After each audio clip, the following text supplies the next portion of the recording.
السلام علیکم بچوں. آج کل ہم جو ہمارے اردو میں ایک مضمون ہے سائنس اور جنگ، یہی پڑھ رہے ہیں.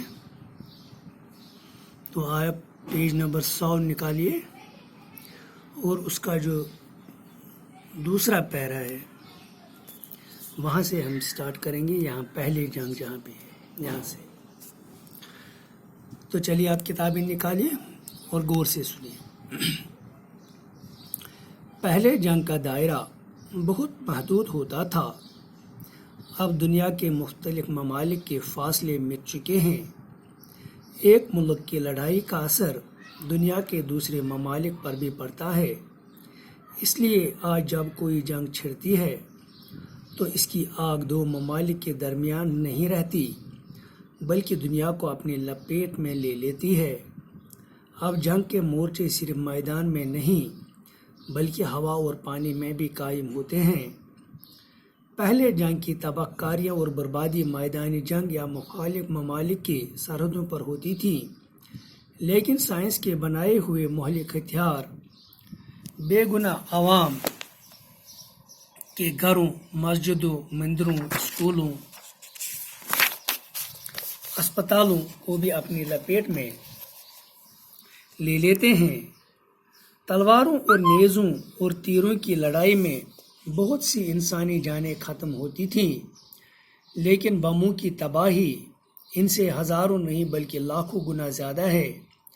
اب ایک بم کئی میل کے رقبے میں عمارتوں اور انسانی زندگی کو تباہ کر سکتا ہے. دوسری جنگ عظیم میں دنیا کے کئی ممالک شدید بمباری کی وجہ سے تباہ و برباد ہوئے. اسی طرح افغانستان اور عراق پر امریکی بمباری سے لاکھوں انسان بے گناہ مارے گئے. اگر سائنس نے خطرناک بم اور جنگی جہاز اور جنگ کے دوسرے اسلحے نہ بنائے ہوتے تو اتنے بڑے پیمانے پر تباہی نہ پھیلتی. بس یہاں تک. تو بچوں، جیسے آپ نے سنا کہ جو قدیم زمانے میں جو جنگیں تھیں وہ تیروں تلواروں سے لڑی جاتی تھی اور وہ ایک مخصوص ایریا تک ہی محدود رہتی تھی. لیکن آج جو ہے آج وہ فاصلے مٹ چکے ہیں. تو پہلے جو جنگ کا دائرہ ہوتا تھا وہ بہت محدود ہوتا تھا. کسی علاقے میں جہاں پہ لڑائی ہوتی اسی علاقے تک محدود رہتی تھی. لیکن اب دنیا کے جو مختلف ممالک ہیں ان کے درمیان فاصلے مٹ چکے ہیں، کیونکہ اب تیز رفتار جنگی جہاز ہے، میزائلز ہے، جن کا استعمال ہم جنگوں میں کرتے ہیں. تو وہ ہم ہزاروں میل دور تک لے جا سکتے ہیں. تو اسی لیے ہم کہتے ہیں کہ یہ فاصلے مٹ چکے ہیں. ایک ملک کی لڑائی کا اثر دنیا کے دوسرے ممالک پر بھی پڑتا ہے. اب اگر کسی ایک ملک میں لڑائی ہوتی ہے تو یہ وہ وہاں تک ہی محدود نہیں رہتی بلکہ اس کا اثر پوری دنیا پہ پڑ جاتا ہے. اس لیے آج جب کوئی جنگ چھڑتی ہے تو اس کی آگ دو ممالک کے درمیان ہی نہیں رہتی بلکہ یہ پورے دنیا کو اپنی لپیٹ میں لے لیتی ہے. اب جنگ کے مورچے جو ہیں وہ صرف میدانوں میں ہی نہیں بلکہ ہوا میں بھی، پانی میں بھی، یعنی ہوا میں بھی، سمندر میں بھی اب جنگیں لڑی جاتی ہیں.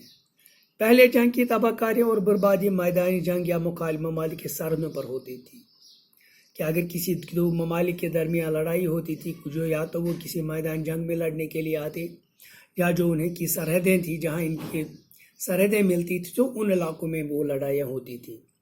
لیکن سائنس کے بنائے ہوئے مہلک ہتھیار بے گناہ عوام کے گھروں، مسجدوں، مندروں، اسکولوں، اسپتالوں کو بھی اپنی لپیٹ میں لے لیتے ہیں. لیکن اب جو سائنس کے نے ایسے ہتھیار بنائے ہیں، اب مسجدوں میں وہ بم گرتے ہیں، مسجدوں میں، مندروں میں، گھروں پہ، اسپتالوں میں کوئی جگہ بھی نہیں بچ پاتی ہے. تلواروں، نیزوں اور تیروں کی لڑائی میں بہت سی انسانی جانیں ختم ہوتی تھیں، لیکن بموں کی تباہی ان سے ہزار نہیں بلکہ لاکھوں گنا زیادہ ہے. یعنی جب تلواروں، نیزوں، تیروں سے لڑائی لڑی جاتی تھی تو اگر 200، 300، 400، 1000 لوگ مرتے، لیکن اب تو ہزاروں نہیں بلکہ اس سے لاکھوں زیادہ لوگ مریں گے. ایک بم کئی میل کے رقبے میں عمارتیں انسانی زندگی کو تباہ کر سکتا ہے. یعنی اگر کسی جگہ پر ایک بم ڈال دیا جائے تو وہ کہیں میل تک جو علاقہ آتا ہے وہاں پہ جو عمارتیں ہیں جو انسان ہیں وہ تمام تباہ ہو جائیں گے. دوسری جنگ عظیم میں دنیا کے کئی ممالک شدید بمباری کی وجہ سے تباہ و برباد ہوئے. جب دوسری عالمگیر جنگ ہوئی تو اس میں بہت سارے ممالک تھے جو شدید بیماری کی وجہ سے تباہ ہوئے، جیسے کہ جاپان کے 2 شہر ہیروشیما اور ناگاساکی. جب امریکہ نے ان پہ ایٹم بم گرائے تو وہ شہر ہی تباہ ہو گئی. اسی طرح افغانستان، عراق میں امریکی بمباری سے لاکھوں انسان جو بے گناہ تھے وہ مارے گئے.